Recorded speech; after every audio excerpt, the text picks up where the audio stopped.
So you've got this big ID project for months, rehearsing this ID, this big ID, you are rehearsing in your head. You're not doing it. Meanwhile, you know what? Someone is on stage instead of you. In this episode, I'm going to tell you why you should do it now. I'm cutting the suspense. You should do it right now after the video. Why you should do it right now. And of course, I'm going to tell you how. I'm going to give you a trick that will make you go from stuck to started. I'm Tutuba. I am your boostologist. I'm here each Monday to boost your ass for that kind of thing, to help you transform step by step, week by week. This week, thanks to, as usual, my experiment as a transformation coach with human psychology and also with the art of war, we're going to see why you have to start now, right now. Let's go.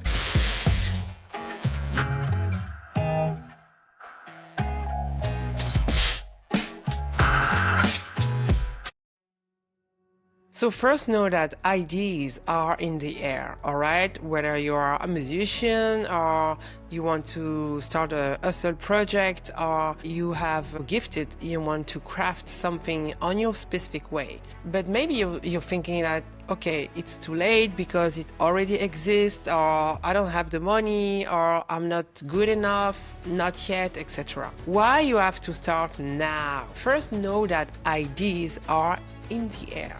All right? Ideas are already here. You know, I've been an innovation consultant with my own business, and I was going to Las Vegas each year for the CES, Consumer Electronics Show, right?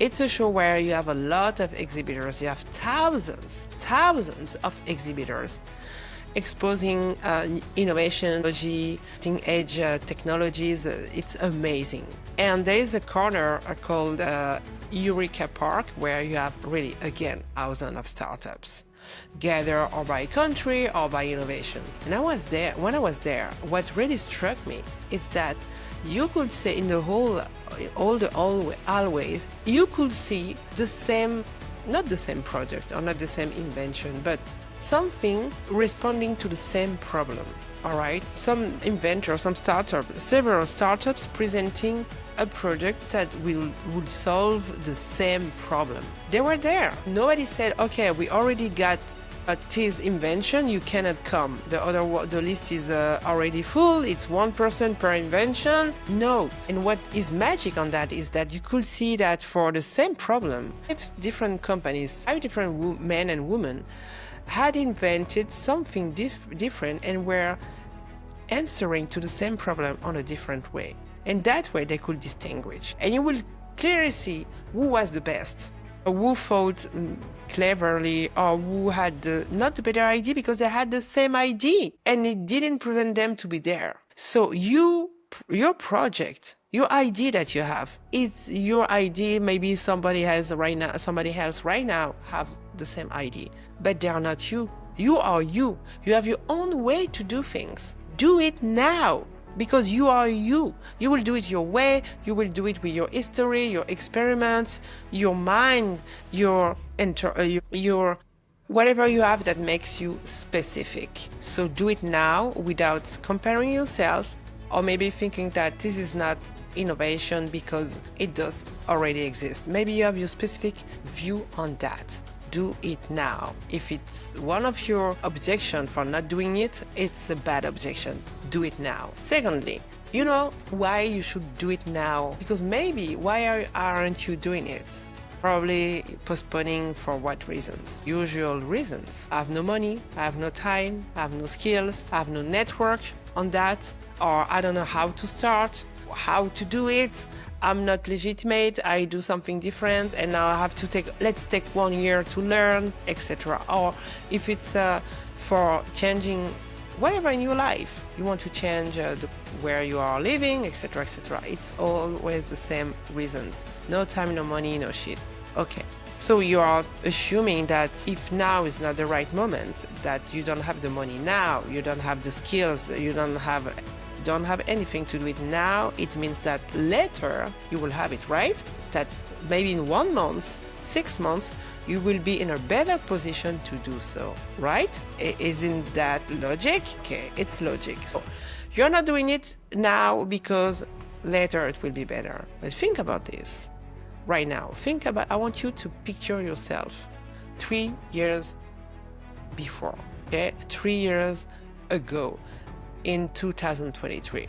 I suck at math. In 2022, okay? 3 years ago. And I want you to picture yourself looking at a picture of yourself. Yeah, it's a Black Mirror effect. So you are here now. We're going to think of ourselves when we are seeing picture of ourselves on our cell phone. Okay, and you've seen your mobile, one of your selfies. You are in 2022 in your couch and you're watching pictures of you. What did you say about yourself in 2022 when you looked at the picture? Oh, I'm not used to. I know you did. We all do that. You have to be conscious of that. I'm conscious that I'm doing it. That's why I'm telling you.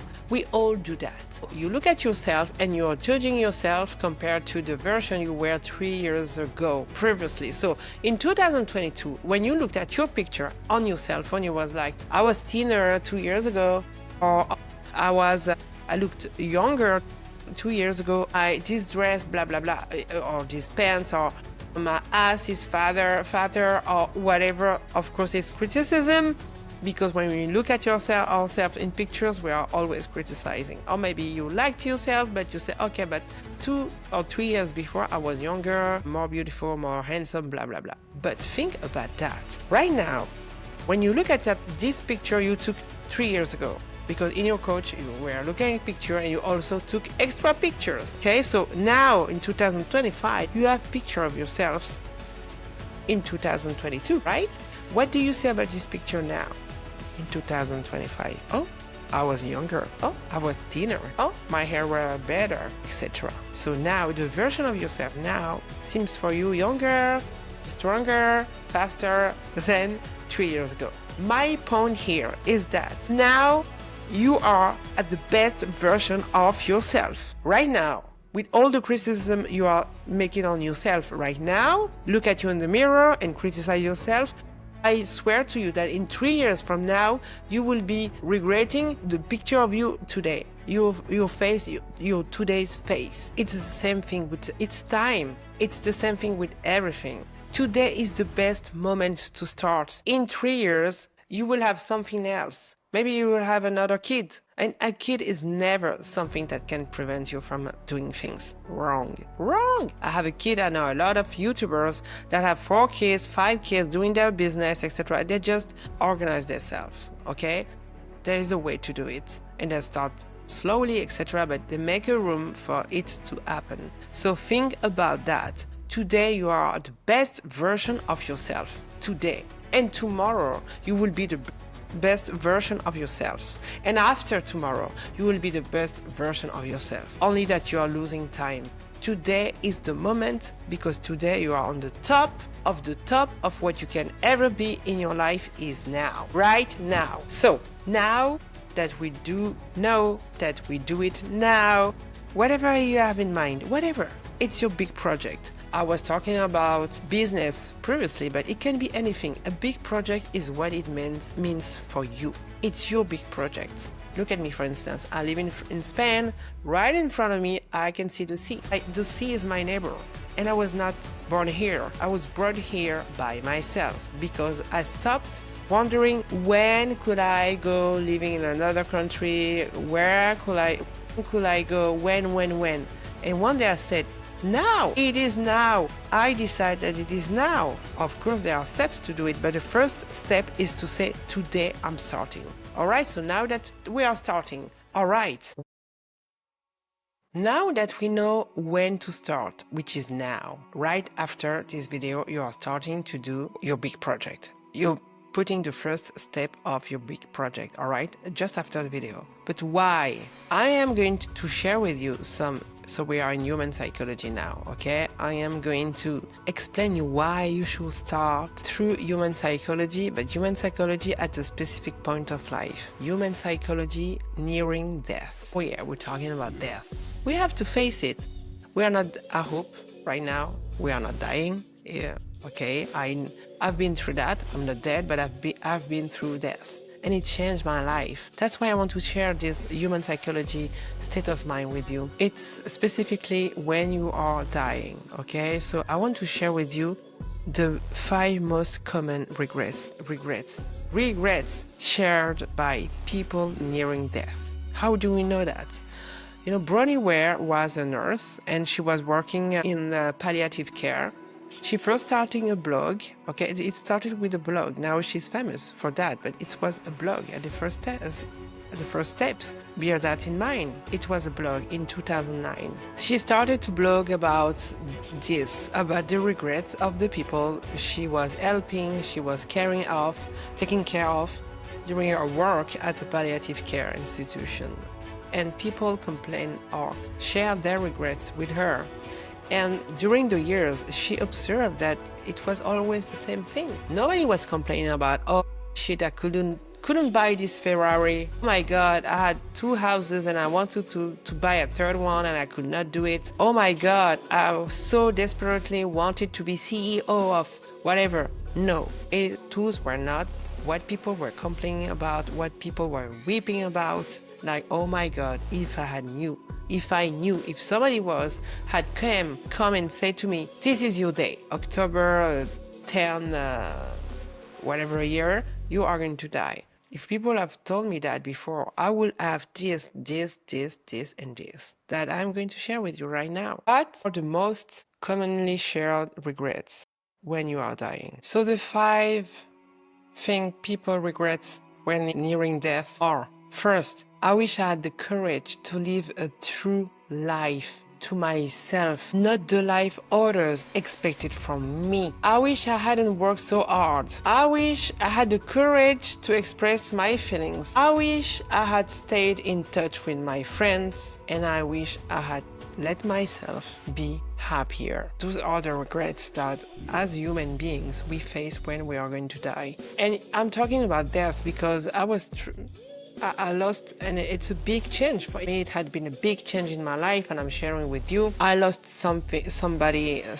I was saying something because something I could not replace. I will not replace a true, real, pure friendship that I appreciate at the moment, and I knew it was a beautiful friendship, but I didn't know it was going to disappear like this. Nobody knew. Nobody knows. I don't know. Maybe tomorrow it's me. So when you're young, and I'm not that young, I already told you, when you're young and where you are under a certain age, you don't think about that. You think you are immortal, or immortal, you know you're going to die, but it's so far away, it seems like you are immortal, but we are not. And those regrets, these friends share it with me.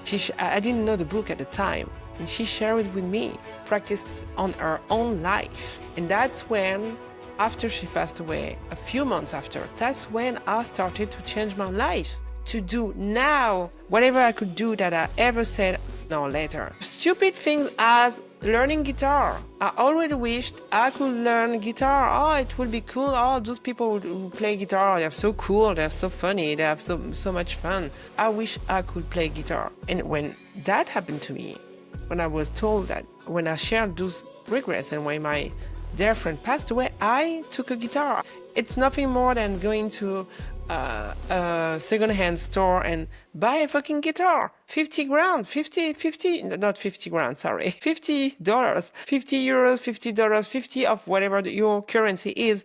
It's not going to be more than 50 of that. And then go on YouTube and start playing guitar. So if you take it at your level, it's a human psychology, but it's more like a common philosophy we have when we are going to pass away. And some people don't have a large list of what they are regretting, because they do it right now.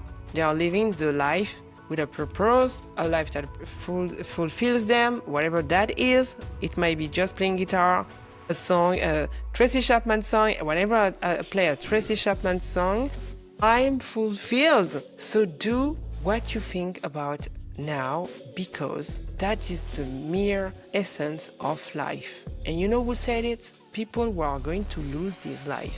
They are saying, you know what? After all, life is that. All right? So, to change your mind, we are not going to die. We are here on YouTube. You gave me a like, you subscribe, you activate this bell. We are fully alive. Okay, how are we going to start? What are we going to do to start? Let's see it in the art of war. The Art of War, Sun Tzu Heritage. Sun Tzu was a Chinese general.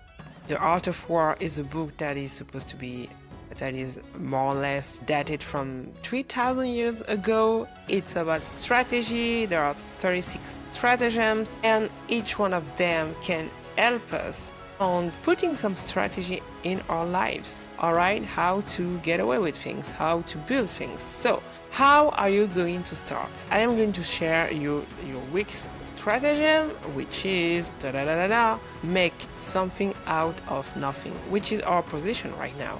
Okay, because the art of the stratagems are divided according to the situation you are in life. Leadership situation, weakness situation, chaos situation, resourceless situation, and we are supposedly in a resourceless situation. You don't have anything to start your big project, okay, but the project is here and you have to start now. So let me tell you a story. Again, if you're not a subscriber, I'll tell you a story each week, so subscribe. Alright, the story that goes with that stratagem is that once upon a time in a Chinese kingdom was poor, an unemployed, let's say, an unemployed counselor, okay? Counselor among kings, among the court of the king, but he did not have a job at the time. The guy has no job, is moving in a new kingdom, and is trying to have a job. So he heard that the king of this kingdom is used to come on the streets. It's his habit. Each Friday, he has a long walk into a certain neighbor of the city. So he stays there.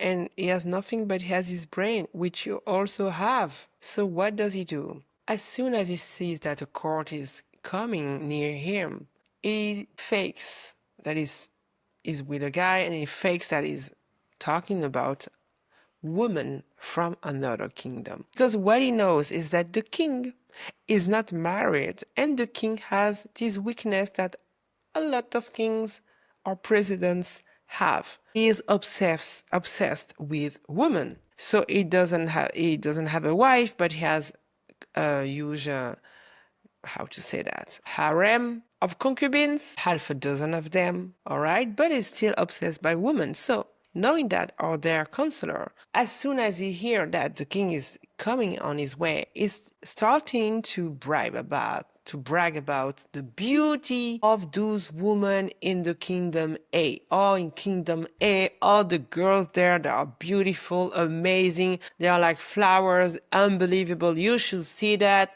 I cannot believe it. I dream about it every night, blah, blah, blah, blah, blah. So the king, of course, who is let's say it's obsessed with the beau sex, as we say in French, hear that, and he directly send a guard to seize the counselor and say, okay, what are you talking about? What are you talking about? The counselor says, oh yeah, I'm talking about this kingdom where the women are so beautiful. I know that you have beautiful concubines, but you should see the woman in that court, in that kingdom. Immediately, the king give him a huge amount of money, a good amount of money, and he says, okay, you're going to travel to this kingdom, and you're going to bring me the most beautiful girls of that kingdom. Now you are my counselor, you work for me, here's the money, you go, you find those girls for me. First, their unemployed counselor now has a job and has money. But the concubines hear that, and they're like, wow, what is going on? We were working together in harmony, okay, because it's difficult to share the same man when you are 6, 7, 8 women. They're fulfilled to do that. They are happy. They're living in harmony. And what they are hearing, that new girls are coming to the kingdom? No way. So they convoke our counselor. He's convoked, hidden, of course, to the concubines' palace, and they say, okay, guy, no way. No way you bring extra girls here. No, you're not going to do that. We are going to pay you by any means, because it's not possible. And he says, the king asked me, yeah, but we double whatever he gave you, we double the price. We give you half the money now and half the money when it will be concluded that there are no extra woman that comes in that kingdom. Right, so now the counselor has a double amount of money, right? Is rich, but he still have a problem. How is he going to do with the king? Because he has to bring those women. So he goes sees the concubines and he says, all right, you're going to help me on this. I want you, I've been convoked on that precise that. So next Monday, I'll have to show up to the palace with the girls. Okay, I'm working on it not to show it. Anyways, I don't have them. They don't exist. So it doesn't say that to the girls. Okay, but he doesn't have them. Anyways, he has to find a way out of it. So he says to the concubines, okay, from now on until Monday, you don't show up to the king. You hide, you pretend you're sick, whatever you just don't show up, meaning no sex. That's the point. The king it's not possible that he sees the concubines. They have to make any stratagems to do that. But he says, the day I'm going to be convoked at that precise hour, when it's my time to show up, I want you to be gorgeous, to put your Oscar clothes, your big soirée tenue. You have to be on top of the top of the top, all right? And you have to show up at the precise moment when I will be convoked. All right. Monday arrives, and so the counselor enters the palace. He goes to the throne to see the king, and he starts to blame himself. I'm stupid. I'm a piece of shit. I'm a miserable. I don't worth nothing. He complains. How could I? What? And the king is like, okay, what's going on? Calm down. What is happening? Oh, my king, I'm how a big king like you. And he starts to talk. And at this precise moment enters a bunch of concubines. More beautiful, the one and the others. Beautiful makeup, the best clothes, the best perfume, the best behavior. It's like, it's totally flabbergasting. I mean, it's wow. And the king, who has been private from their view, everybody in court, but specifically the king, is delighted by the view of this group of concubines entering the palace. At that precise moment, the counselor says, yeah, I was stupid to talk about the beauty of the other women. I cannot bring them to you when I have seen them, and afterward, you don't deserve that kind of woman. You are such a king, so powerful, etc. How could I make the mistake of thinking that you didn't have the most beautiful woman already, etc., etc. And it's true that when the king sees his concubines, is like, it's bugging, it's crazy. It's like, with some stuff here, the guy went crazy. And he believes the counselor, yeah. I'm the best king in not all China, but around. I'm the best king among a lot of kingdoms. I've got the most beautiful concubines. Yeah, he's right. And all the court agrees, of course, with him because it's flattery. So the king decides to hire the counselor, okay? He gave him a full job at the palace. Of course, the counselor keeps his money and the concubines are happy. Wow, what just happened here? What happened is that the past and the future are flexible. All right, they're flexible. They're up to you. It's up to you to play with it. Specifically when you have nothing. In the art of war, in the 36 stratagems, and in the philosophy of the art of war, when you have nothing, it's the best position because you have nothing to lose. Because there are also stratagems to fight when you have power. It's when things become difficult because you have to maintain this power. You have everything to lose, and you have people surrounding you that wants your power. But when you have nothing to lose, you have everything to build. And you can start from everywhere, every step. You can start from anywhere because you have nothing. So your big project, or this hustle project, or this idea you have in mind, or this thing you want to do to change your life, whatever it is, you know what it is. Start now with the few resources you have. If it's Google something, Google it. If it's an email you have to send, start by sending this email. If it's buying a guitar for 20, 30, 40 euros, dollars, or rupee, or CFA franc, do it. You cannot, how could you reach success if you don't start? And people who reach success, they start from nothing. Look at this guy. He had nothing when he began. You cannot start and have everything. It's impossible, right? Those who succeed, they started from scratch. You are at that scratch level. So have everything in front of you. Everything is possible. Everything is possible. It's about your vibration, what you want to do, how it will fulfill you, how it will make you feel. And on the steps, you will see that you can find success with your specificity, with your own way of doing things. Look at me, I'm here on YouTube. Do you have 10,000 subscribers? No, because you did not subscribe. But I do that each Monday because I like to do it. That's the way I am. That's what I do. I transform people with tarot, coaching, and strategy. Not coaching you tarot. I use tarot in my coaching to transform you and to give you a strategy for you to start whatever you want. That's what I do. I didn't do it before. I had to start. I had to start from nothing, from scratch. All right? So, strategy this week, start. Whatever you have to, you know you have the plan you know it. And I always say that you need a plan, but I know that people usually, when it has been in your head for a long time, you have the plan. Just don't think, do it. Don't think, do it. Should I repeat that? Don't think, do it. All right, let's give you an extra gift for your road, for your week. Let's go. So I'm shuffling your tarot cards of the week, shuffling my deck to see what is the vibe that will be with us this week, all right? What is the vibe for my big boosted this week?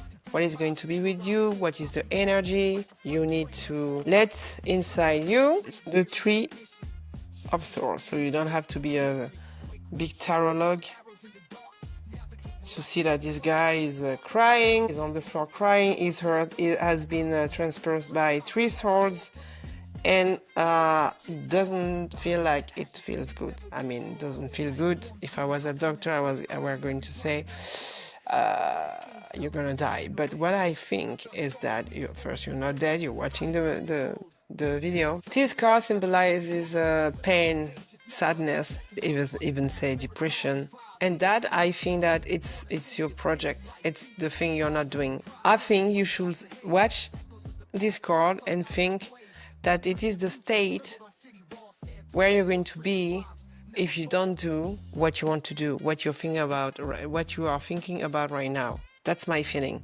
okay? That's how I see it. It's not that your week is going to be like this. It's that maybe you are like this because of this specific project, idea, stuff you don't do, you don't start. You don't step out of your comfort zone, but your comfort zone seems to be like this. It's not so comfortable after all. So let's pick up another card, which I don't do usually, but you know. Yeah, we've got the Lovers. Okay, they say that YouTube doesn't like naked people. So this card is a couple. They are naked. It's like Adam and Eve. They are in paradise, and there is an angel on the back. But it's not a card of. It's not. It doesn't mean that you're going to meet. Or I wish it to you, but that you're going to meet your soulmate or something. I think it's the card of the choice. Okay, it's a card of choice. When big choices. So I think this message is this week, or when you see this message, when you see this video, make the choice to leave that. Make the big choice, make this first step in order to go away from this. This is a choice that you have to make to change your life. It's the symbolism of this card. Choices that we make and that changes our lives. It's not, do you want to go to pizza? Do you want a pizza or a Japanese tonight for dinner? No. That's not that kind of choice. Real choices, okay? So I think this week, it's what are you going to choose? Are you staying in your uncomfortable zone, or are you doing this first step? If you don't know how to do it, you can download my free guide, which is a guide where I share my 7 secrets, of course, to start, because that's what I do. I transform people, I transform myself first, several times in several things: job, career, country, marriage or not. Anything can change in your life, anything that is related to your life. I think someday I just change it. Bad situation that you cannot avoid, because it's when you are a kid, for instance, there are things you cannot avoid. But I think even in that moment, I say fuck. I think I'm entitled to share this free guide with you. It's 7 secrets to break free and to start from scratch, to start fresh. All right? In the meantime, leave me in the comments, please, if you have a project, something in your mind, leave me maybe the emoji that symbolizes that if you don't want to share publicly. All right, you can also send me some private emails on Instagram. You have my link in the description. And also, why don't you go directly to my website and you give me a message, a private message over there. But what I want you to do is really think about what fulfills you, what thrills you, what wake you up. All right, what wake you up, and do it. Start right now. Have a nice week. Bye.